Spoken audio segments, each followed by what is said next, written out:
So this trade right here is based on the chart that I posted to the Pipsaholic trading group, Facebook trading group on Friday, November the 6th. So this chart was posted after the market had closed, but I knew what we were going to be looking for on Monday. On at least the EUR USD pair, we wanted price to come up. And since we saw that it broke the trend line, price came up. This is day one of the reversal. So we look for price to come back down and then take off. Now, if I go to the live charts, you can see what we thought would happen actually took place. It created a double bottom, what we call a double bottom on the 1 hour time frame. But if you go to the 4 hour, it looks really clear what we was looking for. So this the trend line broke. It broke the trend line right here, right? It was creating higher lows and lower lows. So we're in a downtrend, and then this was your first high. So that indicated the reversal. We look for price to come back into structure.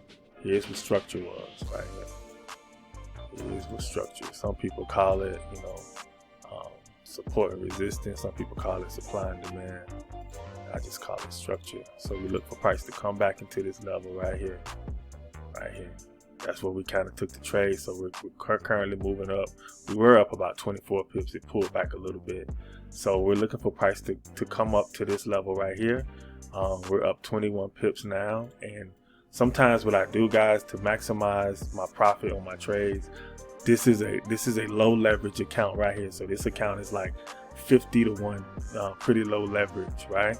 But then I also take the same trade on this account right here, which is a high leverage account, right? So I try to maximize my profit. So I kind of like duplicate the trades on a low leverage account as well as a high leverage account and try to maximize the profit. So it's the same. I use the same entry, the same stop loss as well as take profit.